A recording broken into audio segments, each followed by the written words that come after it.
Now, there's never anything going on in the city, right? Never, never, never. Well, last night we had the very last meeting in the old city hall.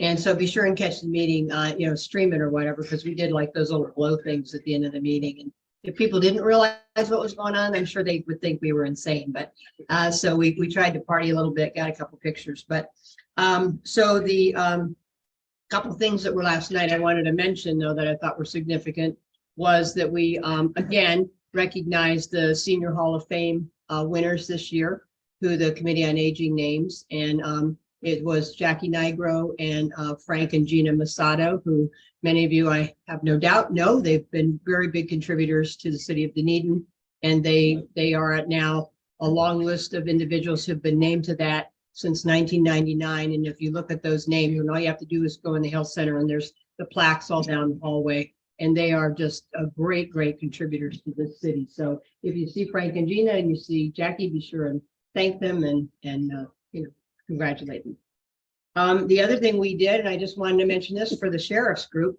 Law Enforcement Week is what week? Is it like next week or?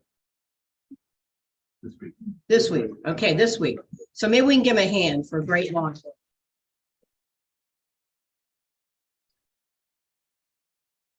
So some of you may have been here. Dunedin had its own police department. They disbanded it. It's been about 27 years since we contracted with the sheriff's department. And once in a while, people will mention to me like, well, we love our sheriff. Why did we get rid of our old police department? And of course, one reason was $2.5 million a year savings. And that's ongoing every year savings. And as we can see, we get amazing service. And I think we have a great department. You guys do an awesome job, and we so appreciate it. So thank you. So the first meeting in the new building, just so you know, if everybody wants to crowd in to watch an all-day budget workshop on June 1st, that could be your chance to get the first meeting for the new city hall. But we have some, and if you didn't know, we have about $113 million budget. And so we have some big decisions to do. We, like all organizations around the country right now, are having a lot of labor issues. And that's our biggest challenge. And there's going to have to be some basic kind of plugging the holes to get our salaries up to try to, handle some of those challenges. So again, that places burden on our operational budget, which is the everyday budget, which really pulls from our tax base. So we're going to be trying to really work hard on that. Also, we'll be dealing with some of our capital projects. The capital money, ironically, we have a little bit more of that because we have special places where you can only use the capital money, some of the American Rescue money coming out of COVID and some of our penny funds. But our operational side, I worry about, and a lot of it is because we've got a lot of pressure on us because of the labor issues. So, stay tuned on that. But there is a party going on tonight in the City of Dunedin, and I hope that everybody is going to be there. For those of you who know somebody or who have some physical challenges, just so you know, out in the parking lot, there's going to be a couple of 6-seater golf carts that are going to be roaming around and taking people up and getting them in the right door to make sure they have easy access and they're well taken care of. But it's going to be a great party. And, you want to be able to talk about this one for the ages, so you don't want to miss it. It's going to be awesome. It's I honestly can't remember in all my time in Dunedin having a beer truck, for a city bash. So I'm just saying, you might not want to miss this one. Okay. I do want to kind of remind people we're replacing 3 buildings. I was actually a docent for the Holiday Tour Homes, and I overheard one of the volunteers say, I don't get it. Like, look at that little city hall, and now they're building that big place. And so she didn't know who I was, obviously. And I turned around and I said, well, can I explain? And she said, sure. And I think she was a Palm Harbor resident. And I said, well, the little city hall has always been the littlest building, right? About 9 employees actually worked out of there, plus the commissioners. And so that's just a little piece, because the other 2 buildings were the Municipal Services Building that was on Milwaukee, and the 2-story Technical Services Building was on Loudon. And all those buildings are now coming together in this really amazing building, bringing all the employees together. And actually, it's been a beautiful thing to see employees that really didn't even know each other. And now there's a great synergy there. And I think that when you get the tours tonight, you'll kind of get a feel for what that could be. And from a customer standpoint, we've got the one-stop shop right in the front doors of City Hall now. And you just see people going in there. They know where to go. You can get whatever you need done right there. And we've got Amy, who's the middle desk right in City Hall, if you've been in there. She's a smiley, bright face to welcome people and figure out what their needs are. And it's all about problem solving. It's all about making it easy for the customer. But also, for the first time in a long time, city employees have a place to work that they're proud of. So that's important too. I just going to say this on a personal level. Well, before I say that, let me say the City Hall's on budget.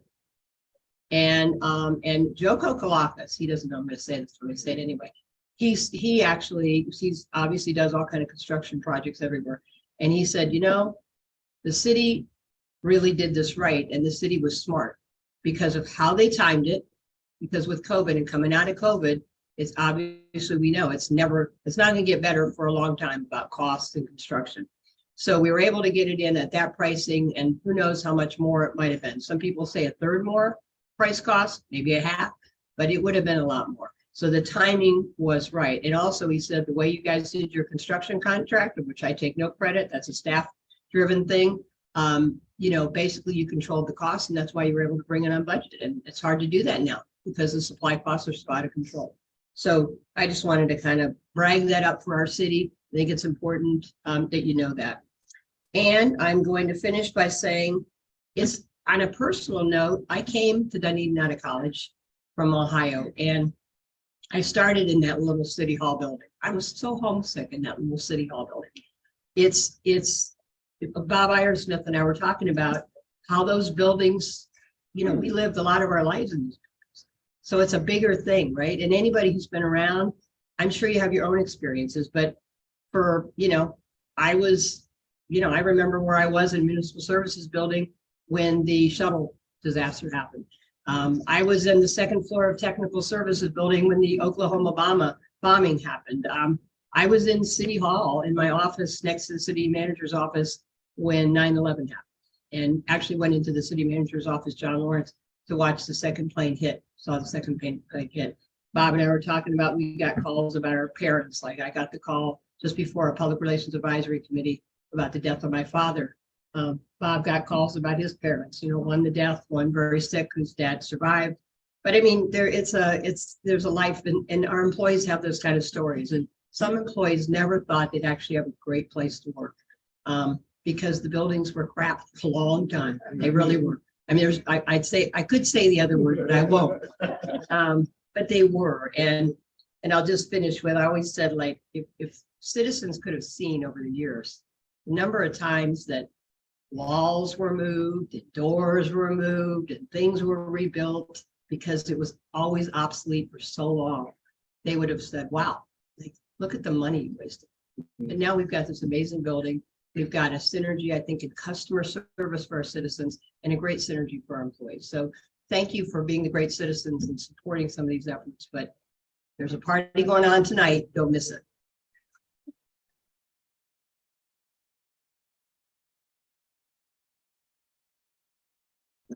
Thank you, Mo.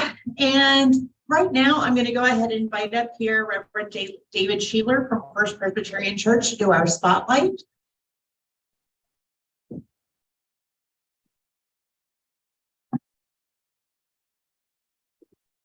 Stephanie, thank you. Yeah, it is our honor today to be the sponsor and the spotlight for our breakfast this morning. When I first arrived here in Dunedin, somebody else in the community described First Pres as the oldest church with the loudest bell. And that's probably not a bad moniker to go by. It is our privilege to have been the first faith community here in Dunedin, and so that for over 150 years, from the early pioneering families sketching out a living with citrus groves here in the Florida frontier, until today, we have committed ourselves for the well-being of this community, for all people in it, whether part of our congregation or not. And really, Rabbi Matt, I was thinking about your comments earlier. I see, colleagues, Father Peter and Reverend Terry and friends from the Taoist Society. And just to say briefly, about 30 seconds of preaching, if you'll excuse me, it's occupational hazard. But what you believe, what we believe, what you and I believe matters. It really does. And I don't mean Jewish or Christian or Taoist or whatever. I don't mean what you might believe about the virgin birth or whatever. I mean what you and I believe about the very nature of our world, about love and justice and peace, the basic dignity of all people, and our desire, our call to be dissatisfied, as you were saying, Rabbi Matt. We share that with you, that dissatisfaction of anything less than that, and our commitment to continue to work about it, work for those things. And what we believe then about them, though, it really does matter. So I encourage you, however you do that, nurture those beliefs in yourself and in your world, in your life, beliefs about love and justice and peace and the human dignity of all people. Nurture that stuff, however you might do it and express it. And you've got several choices in the room already this morning, and you can find other ways. One of the ways, though, I'll start preaching. One of the ways that we're doing it at First Pres is through our Joy Rides ministry. This is a new rickshaw bicycle ministry that we just started up, and I'm inviting one of our pilots, David Cooper, to come and tell you a little bit more about Joy Rides. You'll see some flyers on the tables too. Maybe. Thank you very much. I have to say, Pastor David is a hard act to follow. So yeah, basically, this is something that I am just honored to be here representing my fellow volunteers. We are out there most mornings of the week, Monday through Friday, doing 2 rides a day for about 45 minutes or an hour. What are we doing? Well, the mission is very simple. We are there to give an opportunity for people with limited mobility to get out, feel the wind in their face, get them onto the trail, get them into the neighborhoods. And it is just a remarkable thing. We're part of a wider movement that's less than a decade old called Riding Without Age. It was started by a crazy Danish man who basically struck up a conversation outside of a nursing home with an older gentleman who basically said that, yeah, he used to be, an avid bike rider, but hadn't been on a bicycle in decades. And this crazy Danish man went and found basically a rickshaw, rented it, came back and said, do you want to take a ride? And from that, this has spread all over the world. One of the things that it's hard to convey is how meaningful this can be. So we do a lot of institutional rides in the sense of we do regular rides from Mies Life, from both their independent assisted living, but also their skilled nursing, Mies Memory Care, Sterling House. We also do a public ride every Monday out of the Hale Center.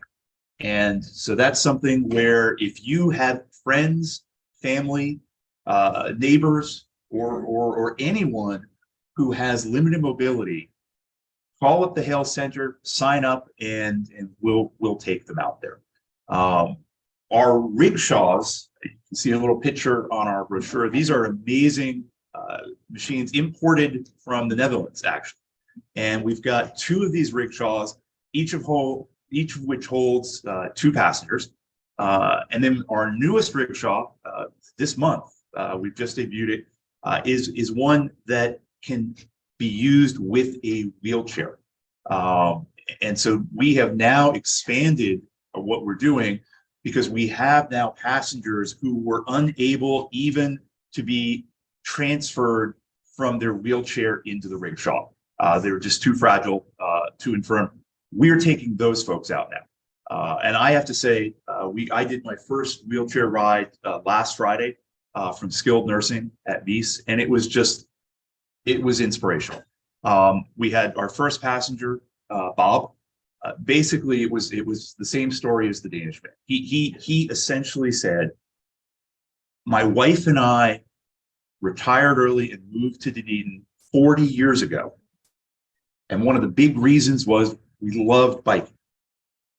And this was such a great community to bike in. My wife is dead and I haven't been on a bike, and I never thought I would again.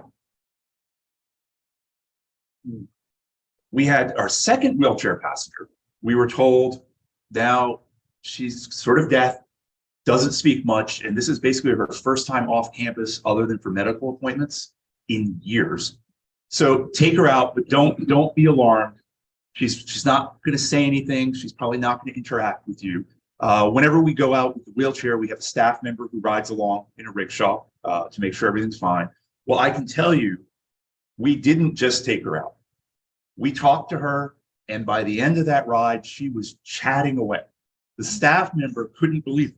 I mean, she was just chit-chatting away. She was giving us a tour. She was showing us, oh, I remember this used to look like this and whatnot.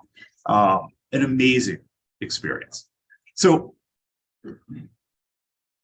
we are an entirely volunteer organization. All of the rickshaw pilots, as we call ourselves, are volunteers. And so I would say, what would I ask of you representing this community? And I'd ask three things. First of all, we desperately do need volunteers. We are not able to do as many rides as there is demand for these rides. We are always short of rickshaw pilots on any given day. So if you're a peddler and you are looking for something meaningful to do, and you have time on a weekday morning, or if you know anyone like that, we really could use some more people on our volunteer team. Secondly, as I said, spread the word. This is something where people don't realize that it's there for them. Particularly, as I said, the Hale Center rides on Monday mornings. That's open to everyone. You don't even need to be mobility impaired. We are happy to take any member of the community out to show them what we do. And then the third thing that I would ask for you, for the community, is if you see us out there, you can't miss us. We're in these big red funny things and or with a wheelchair. If you see us, please do some hooting and hollering. Please wave. Please say hello. Because although getting our passengers out, enjoying the fresh air, enjoying the sunshine, seeing the sights, that's important. It's not as important as them feeling connected to the community.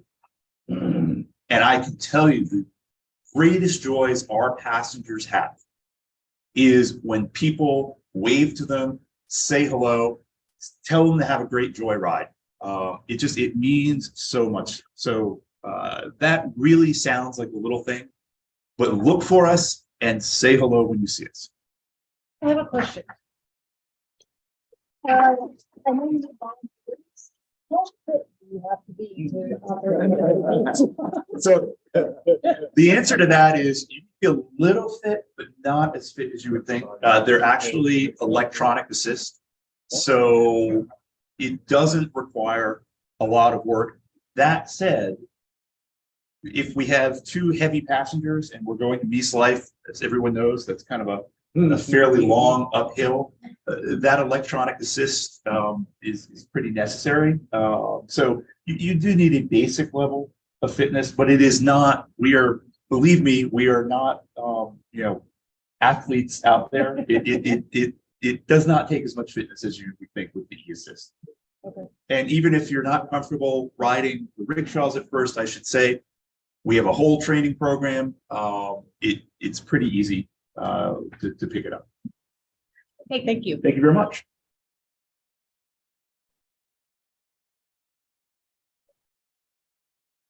All righty, I'm going to invite Blair Cuey up here to do our introduction, and Larry, if you want to get us queued up.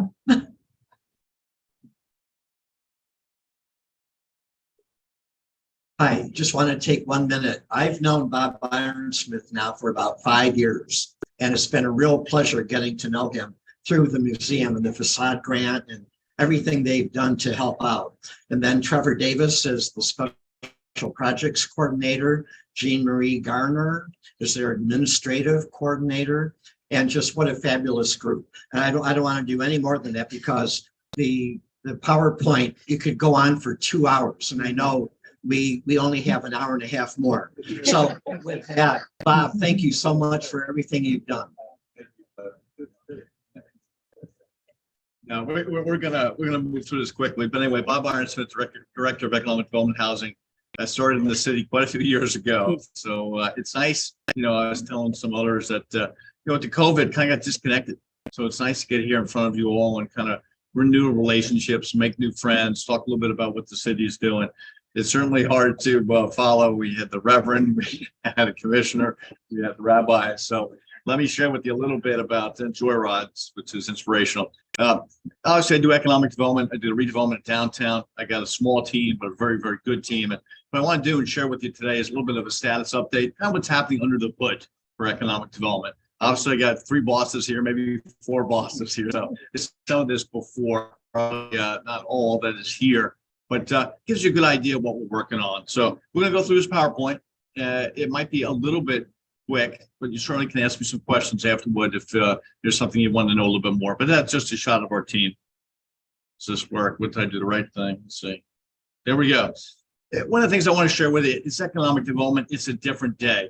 I don't spend as much time on what we call ROI type stuff, return on investment.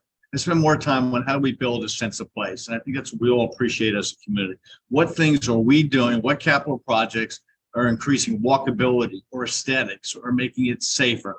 This is kind of a quick snapshot of some of the things that we're working on. On the left there, you see a landscape median that we're going to be doing on Patricia. This will happen in the summer where KFC is. You're going to see some beautiful medjool palms that go in there. This will set the entryway and demarcate Patricia Avenue. It's a big project for us. In the middle is a proposed parking facility on a property that was recently purchased. That will be going before the commission here probably the next several weeks. On the right, that's the old City Hall that Commissioner Freed talked about. We all have memories. We joke, gee, if that building could tell stories, wow, what stories it could tell. So there's a lot of memories there. We're looking at that as kind of a pocket park and maybe an interim place as a passive area for people to go to. The gateway is on the lower corner there. We continue to work on that project. The developer, Joe Kokolakis, is still very committed to that project. We're working with him very, very closely. It is a marching time. Interest rates have doubled since we started this. Supply materials and, of course, inflation. All those are factors that we're working with the developer on right now. The one in the middle there, that's we call it Meats Materials. This is a great situation here. We went ahead and put together a lease with Baycare. They own the property there. This is across from Caledonia on Main Street. And we did a deal with them for 10 years, 15 years with an option and created a parking lot there. That will be open for tonight, is my understanding, for the grand opening with City Hall. So we got 58 parking spots. We're always looking at opportunities. And the one on the bottom corner is the one that everyone asked me about, certainly all the commissioners, Coca-Cola. I'll just give you a brief update on Coke. They're going to stay to the end of the year. Then they'll be looking to sell the equipment that's on site, and they'll probably market it in the summer of 24. And we're working very closely with them on a redevelopment of that property. Yeah, this is just a quick agenda I'm going to go through with you today. I got a little quiz, and so I'm going to just ask you some questions real quick. Just have some fun here. How many free public parking spots do you think are in the Monroe parking garage? Anybody got an answer? Some of you might have seen this already too, so don't answer. But how many spaces is this over by the Artisan or Nature's Food Patch? Anybody got a guess? 85, 195. Okay, so 195 spaces there. That was a deal we did with Joe Kokolakis, where we went ahead and leased that for a period of time. Next one, how many businesses do you think have been served by the commercial facade program here in the past 5 years? We have a nice facade program that people can take advantage of. I'll give you a quick answer there. It's 27. So we've helped 27 businesses improve the front door aesthetics to their place. This one you probably know already. How long have I been here? I think Commissioner Freed might already said, I've been here 28 years, long time. I started in 1995. It's been a great journey, great ride. I really appreciate making change and working with everyone at the city and all the different organizations. It's been fantastic. What is assessed taxable value in the community redevelopment district? It's a big number. Don't go by the number. It's about 200 million. When do you think that the CRA was established? It was established in 1988. So you're seeing the fruits of all that stuff that's occurring now. We do have a CRA master plan that we follow. It's been approved by the city, by the county. You can see this on a website if you can't sleep one night and you want to see what we're doing. This is kind of one of our guiding tools. Our CRA boundary map, we're about 217 acres in our redevelopment district. This allows us to focus on different improvements. This is kind of, again, one of the tools that we use to focus on the downtown. Top accomplishments, there were many. Just take a look at that graphic. That is the chamber building there in the 80s, probably mid to early 80s. But look at the difference today. The overhead traffic signal is now a mast arm. We have brick sidewalks. We have landscaping. What a different place. So many different people and organizations pulled together to make this happen. This is one of the top downtowns really in the state of Florida and a great success story for many, many reasons. But just look at that graphic. I think that tells the story. That was SunTrust there on the corner. That's where Strawhans is now, the ice cream place. You can see a lot of the changes that have taken place. The CRA today, I think you all agree, it's a great destination. I go down, I'll have ice cream in the evening or something, or go down with my wife for dinner. I can't believe how busy it is. It used to be the summer, and Commissioner Free knows this for sure, it used to be the slow period of time. This was a time where, gee, let's just hang on. That's not the case anymore. Downtown's busy all year. And there's many reasons for it. It's highly walkable, there's slow traffic, it's easy to get to. There's a lot of different restaurants and retail. There's always special events going on. We have the market. There's a whole bunch of different factors that come into play, but people want to be downtown. And what gives me a lot of satisfaction, I see people of all ages. I see young, I see old, all different types. And that's kind of a cool thing. This I take a lot of joy out of. This is our downtown East End plan. We call it the DEEP. This was done internally by staff. We prepared it. We wanted to have a plan that was very targeted and that we could accomplish. This was to get the East End revitalized. And what's nice about this is just check the boxes. Skinner is already in design phase. The old City Hall is already looked at as a pocket park. The gateway is already approved and planned. The Mies Material site is already the parking. Pioneer Park we did, and of course, City Hall, which you'll see tonight. All of that's been accomplished in the last 3.5 years. So this is not a plan that's on a shelf. This was a targeted approach. And I take a lot of satisfaction because frankly, a lot of times government planners, they do these great plans and they just sit. This one happened. So it's kind of cool.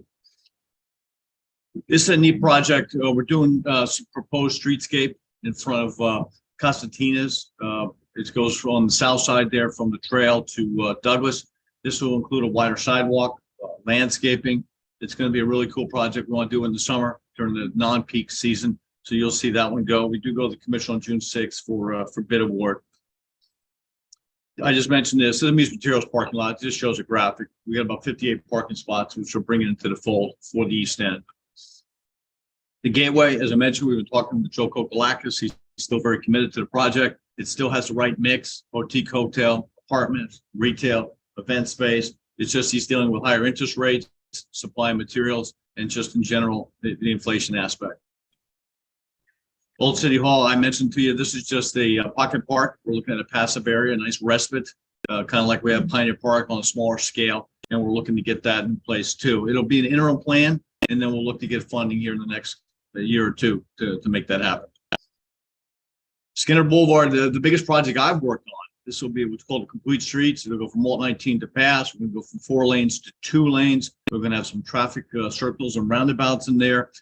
Don't fear, this is not Clearwater. That one down in Clearwater has 45,000 trips a day. This is around 12,000 trips a day with one access cut. In Clearwater, they have 2. This will function very, very well. This currently, Skinner right now bifurcates through downtown. We think this is going to add a lot of value and stimulate redevelopment. So we're excited. It's about a $10.5 million project. This will be the biggest streetscape project that I've worked on. So we're looking forward to it. The major projects I mentioned, we got the Midtown parking facility proposed. That'll be going for the commission soon. Coca-Cola property we're working on. Patricia Corridor, we continue to incrementally make things happen. I'm a big believer in what's called sustained incrementalism. What I've seen some other places and cities do is major public work projects, wipe their hands, say we're done. It doesn't work that way. You got to do small projects every year, get people's attention. That just shows the area that the city went ahead and purchased this property. It's 0.77 acres on the corner of Douglas and Scotland. And we're looking at 174 parking spaces if we can all get the funding and get everything in place. So this one's still proposed. Coca-Cola property, big piece, 27.5 acres. Okay. And we're certainly working with Coke very closely to see how that can be redeveloped that fits within the community. This also will probably be the largest real estate business transaction deal type that we work on, some type of partnership with Coke in some shape or fashion. This is a landscape median, just a large graphic by KFC. This will change the nature as you're entering into Patricia. Long range for the CRA. We continue with our plan. We have to work with the county. The county is a major funding source into our downtown. This is based on what's called the incremental property tax values. As values go up, we get the increment from the county and from the city to make things happen. We are looking to assume long-term debt for Skinner for some other capital projects. We have not done that. This will be one of our new things for the CRA, but it makes sense. Our CRA sunsets in 2033. So now is the time to do that. We got the capital projects I mentioned to you. We have a midterm review with Pinellas County. We have to tell them that we're doing a good job and they continue to give us the okay. Yeah, they made that in an agreement with us. I appreciate talking with you. I certainly field any questions you might have or anything else that I can kind of share with you, but it kind of gives you an idea underneath the hood of what we're working on. It's quite a bit. And I've also retained former Deputy City Manager Doug Hutchins is working with us 2 days a week to help make these capital projects happen. And he's been tremendous, I got to tell you. So that gives you a look underneath the hood, and really appreciate talking with you today and kind of reconnecting. So thank you very much.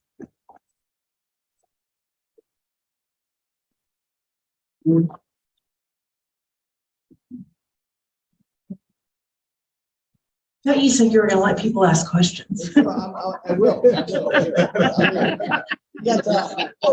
tell him everything. Wow, Stephanie, thank you. Go ahead. I'm sorry. Yeah, go ahead. Peter Lane from St. Albert's. Hi, Peter. Question about affordable housing. Yes. I know that's the topic that you're Yeah. very focused on too. Yes. What can you tell us about what's going on there? Yeah, certainly. I will tell you that that's one of the toughest things to put together. We've tried several times and have not got that accomplished. We're working on it again. We're trying to see how we can get an apartment project that can get approved. But we're working with the county and working with the state. We are doing an infill lot with Habitat for Humanity, but that is pretty minor. We need something of larger scale. And we're trying to put it together. And it's not just on the fee simple when you own it, it's not just the initial, it's recurring costs that are also a factor. And with the apartments, it's getting the right developer in play and getting approval by the state. But yes, we have something in the works. We're going at it again. The commission last year, and their budget is coming up, but I think I can speak freely on this. We're looking to have about $610,000 available for a matching contribution to go back to the state through a lottery process. So stay tuned. Yeah, we're still focused pretty heavy on it. There's another piece of property we're looking at too. So, but thank you for that question. I will tell you that is the toughest thing I personally have worked on, but I want it to happen. Great. Yes. Resurfacing. I don't know where that is on the list. I don't know if Jorge has an idea. The area where we're doing the median will be ripped up for a bit, and I think it's well, actually, I think Jorge, it's in the works to be paved here in the next year or so. Does that make sense? Yeah. Yeah. Yeah.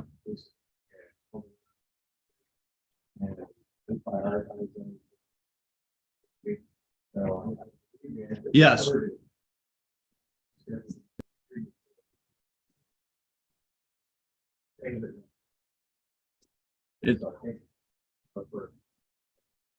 Yeah, Jorge, I can say with pretty good confidence, it's going to happen here in the near future, for sure. I know it's on the list. Yes. Good morning.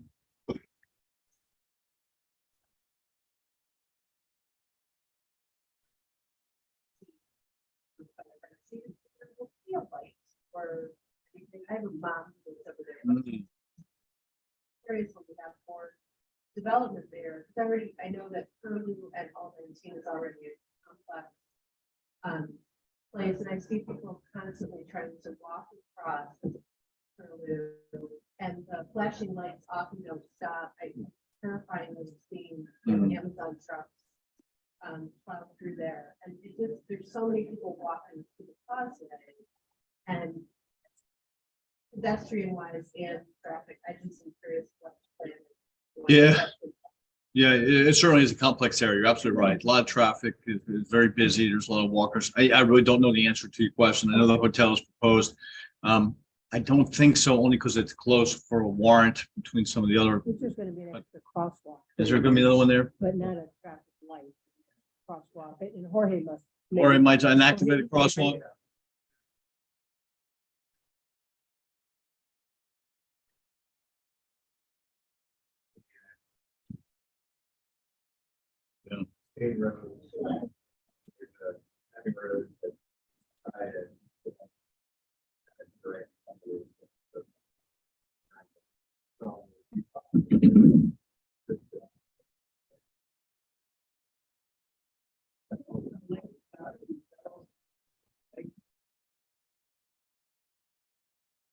Then a little bit further to, we, this kind of work.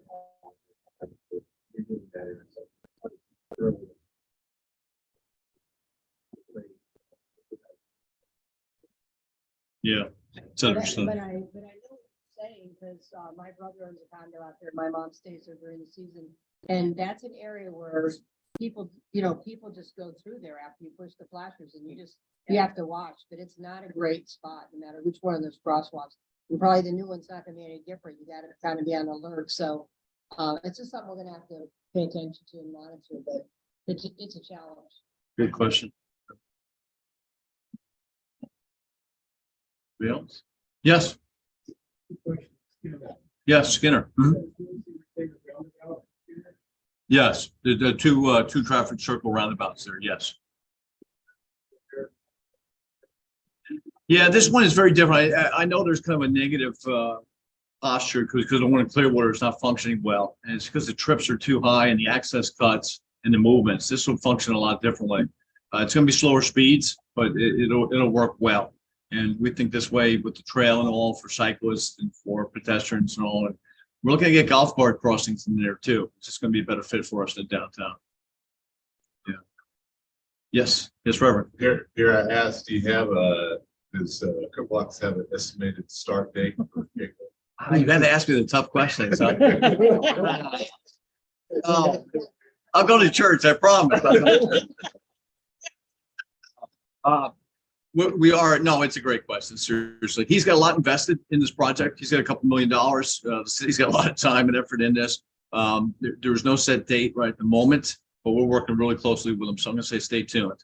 And there's nothing I can voice or commit to you. I'm telling you the same thing I told the commissioner right here. Yeah, we want this one to go. He's a proven product.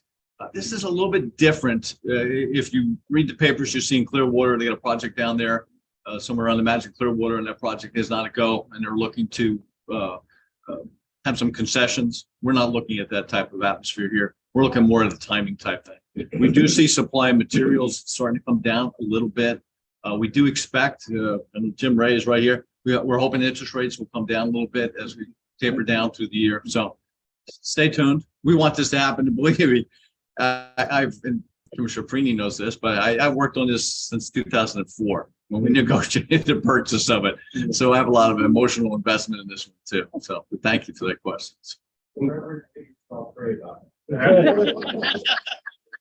That could be. No, I'm pretty optimistic. I think we're going to get there. It's just one of the ones that's a little bit more challenged. And it would be different if we had an outside developer. That's not the case. We got a proven guy and he's here. And he has told us, I'm committed. Product mix is good. I just got to get some numbers that will make it work. Great. Thank you so much. Anything else? Everybody good? Nothing? No more hard questions? Nothing tough? No. Thank you so much. I appreciate it.